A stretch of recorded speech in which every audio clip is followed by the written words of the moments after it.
né, aumentar, então, fazer disso um evento que a gente tenta fazer todo ano e trazer todo mundo, né, trazer o pessoal dos longas também, até porque um dado matemático final, antes de abrir para vocês, é que no ano passado a gente trabalhou aqui 2 anos já, uma parte da equipe. Ano passado foram 132 longas inscritos, esse ano foram 170. É um aumento de quase 33%, né? Um terço, quase exatamente, um pouco mais, na verdade. Então, isso significa 2 coisas. Primeiro, que esse desafio que supostamente era dos curtas, porque os curtas sempre foi uma produção muito caudalosa, que chegava em centenas e você tinha que achar, já virou um dilema do trabalho de longas, né? Você fazer sentido de 170 longas é uma coisa muito, literalmente, às vezes, maluca. Então, eu acho que esse tema já faz sentido absolutamente de maneira quase igual para os curtas e para os longas. E, por outro motivo, por conta desse processo, que eu acho que se tornou muito interessante dentro do contexto atual, de vários eventos que têm repensado e pensado qual é esse papel, que lugar é esse que a gente ocupa, de que jeito a gente tenta operar e tal. Então, eu acho que é muito bom a gente poder estar aqui e conversar disso abertamente. Eu tinha lembrado agora um monte de esclarecimento que eu queria fazer. Uma coisa que eu acho legal contar. Estava na entrevista com a Adriana, que está aqui, fez comigo outro dia sobre o processo e as escolhas. Eu fui convidado para esse trabalho, né, da direção artística no ano passado, e quando comecei a trabalhar, eu pedi 2 coisas sobre a montagem da comissão, né? A primeira é que fosse um trabalho de pessoas que têm experiência fazendo isso, de algum grau. Algum celular que está tocando. Se a gente puder desligar todos perto de microfone, eles dão essa microfoniazinha chata.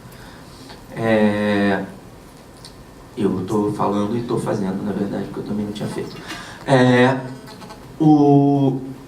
Então eu falei, não, eu acho que esse trabalho ele é um trabalho como qualquer outro, uma ocupação como qualquer outra no mundo, no sentido de que a experiência e o pensamento e a prática e o pensar sobre o que é fazer esse trabalho, de que jeito, para mim é super importante que as pessoas que estão envolvidas nele tenham isso como uma ocupação, em algum grau.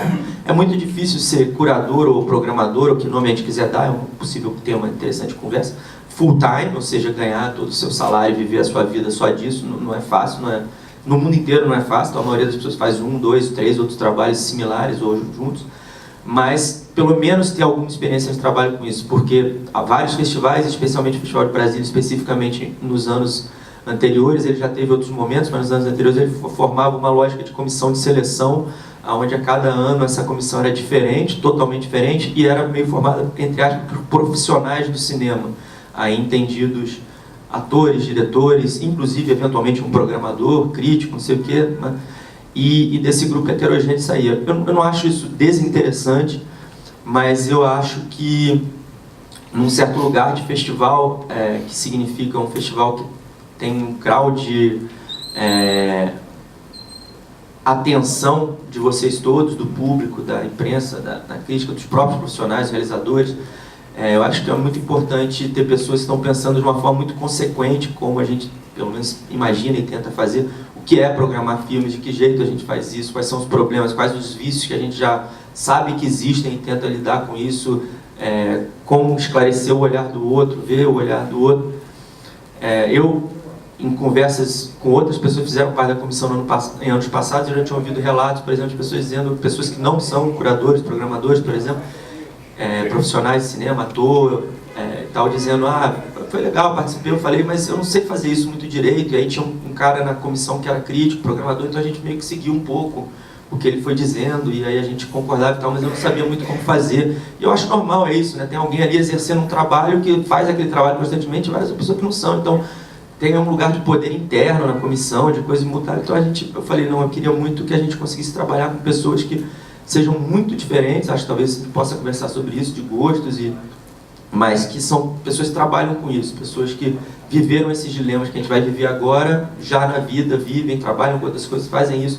Então, para a gente não ter que tentar ficar uniformizando uma experiência já mínima de mundo, de alguém que nem tem a experiência de, por exemplo, como eu falei, ver 10 filmes num dia e ter que pensar sobre isso e tal. Então, essa foi uma primeira coisa.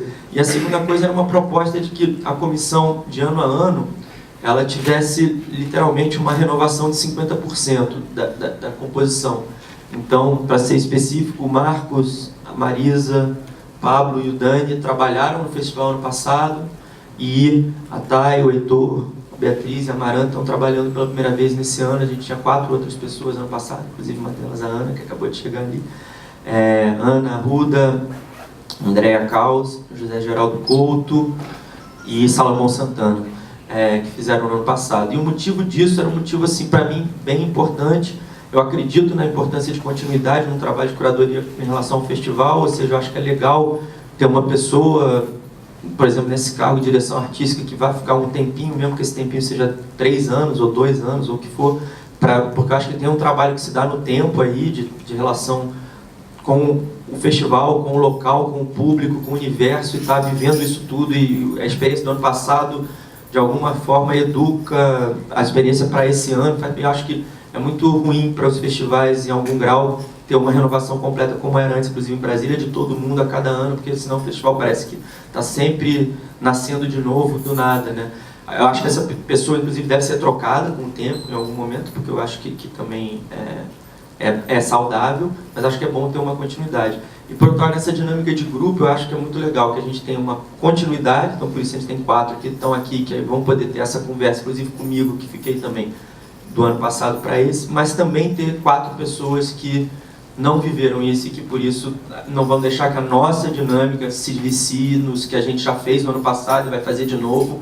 E aí essas pessoas vão falar coisas novas e diferentes, vão forçar a gente a olhar diferente, sob risco da gente se reunir e estar sempre fazendo a mesma coisa.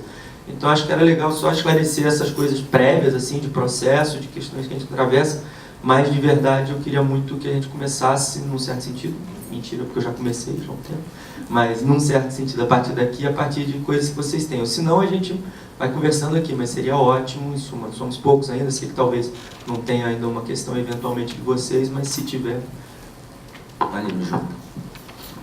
Bom dia.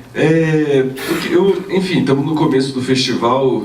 Até essa mesa, eu acho que no próximo ano, se ela estiver mais no meio e a gente tiver um panorama um pouco mais aberto da curadoria, a gente teria novas questões.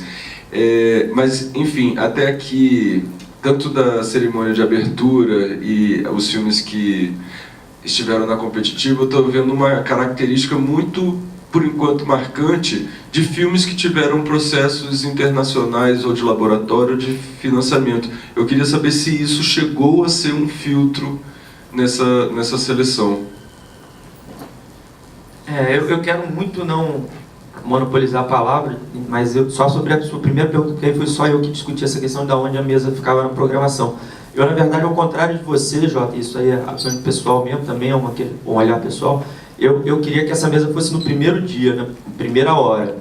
Isso não foi feito por 2 motivos. Primeiro, tinha uma demanda de agenda de uma pessoa realizadora fora que não conseguia mexer e tal, e que a princípio ocuparia esse lugar, e alguns de nós não podiam estar aqui no primeiro dia de manhã, chegaram depois, e eu queria muito que tivesse todo mundo. Isso para mim era mais importante do que... Porque eu vejo essa mesa um pouco quase como um texto coletivo daquele de abertura de catálogo, onde a gente fala do nosso trabalho, explica por onde a gente foi, tenta não entrar muito nos filmes, porque eles vão passar, e aí deixa as pessoas verem os filmes. E eu queria muito também que a gente, nesse processo, eu acho que uma coisa que a gente pode fazer, espero que em algum grau consiga em algum momento, é instigar pessoas eventualmente a verem filmes dentro da programação, principalmente fora da competição, porque na competição, na média, as pessoas já vão ver os filmes naturalmente no festival, chamando atenção para alguns aspectos, para algumas questões. Então essa mesa podia ajudar no Olhar de Cinema, né, lá em Curitiba, que eu também trabalhei na equipe esse ano, que é um festival muito maior em termos de abrangência, porque é um festival internacional, o filme vem do mundo inteiro, e ele é muito mais, tem uma quantidade maior de filmes, por mostras diferentes. A gente participou muito no começo, no sentido até nesse de dizer, porque é uma mar de filmes muito grandes, aí dizer, na visão de alguns curadores, tipo, pô, tentem ver esse filme, sem entrar na experiência de dizer, eu acho que esse filme é bom por causa disso e porque ele significa isso aqui, mas, pô, tenta não perder esse filme se você gosta de cinema, assim, isso aqui é até um guia para as pessoas, né? E eu acho que no final, eu acho que ganha um lugar de e aí, como foi e passou e tal, no momento que a gente mesmo ainda tem que viver um pouco como foi e o que aconteceu e tal.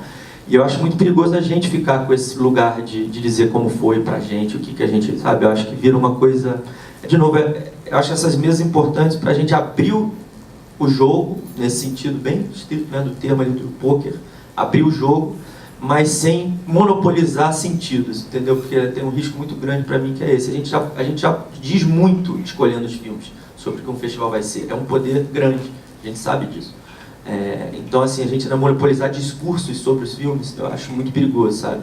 Acho que na hora que eles vão, é bom que eles vão. E aí, se a gente começa, por isso na minha cabeça, se a gente começa, a gente fala, a gente discute do nosso processo, fala negócio, e aí são os filmes e vocês, entendeu? Não deixem, quem quiser bater um papo, chega ali no canto, fala, e aí, Eduardo, não sei o que, Heitor, o que você achou, não sei o que, legal. Mas a gente, assim, nesse lugar, né, da luz, né, literalmente tem uma luz acima, e a gente diz a luz, então eu acho muito perigoso. A gente já está falando muito aqui só de ter escolhido os filmes que vocês vão ver, sabe? Mas não sei se alguém queria falar sobre a questão internacional. Pois é. Eu acho que, cara,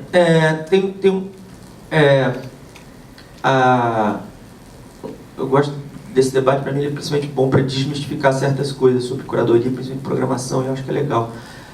Programar os filmes na grade tem um lado bem conceitual. Então, por exemplo, sou eu especificamente, como eu participo das duas comissões, sou o único que faço isso. A programação de curtas com longas a cada sessão sou eu que monto, né? Quais filmes vão abrir, quais sessões para quais filmes que vem logo depois. Eu acho que isso é super importante. É um trabalho muito cuidadoso para que a experiência individual, de novo, de cada filme seja respeitada em vários graus. Mas, por outro lado, a colocação do filme na grade ao longo dos dias tem algumas ideias pensadas e tal, e tem várias outras coisas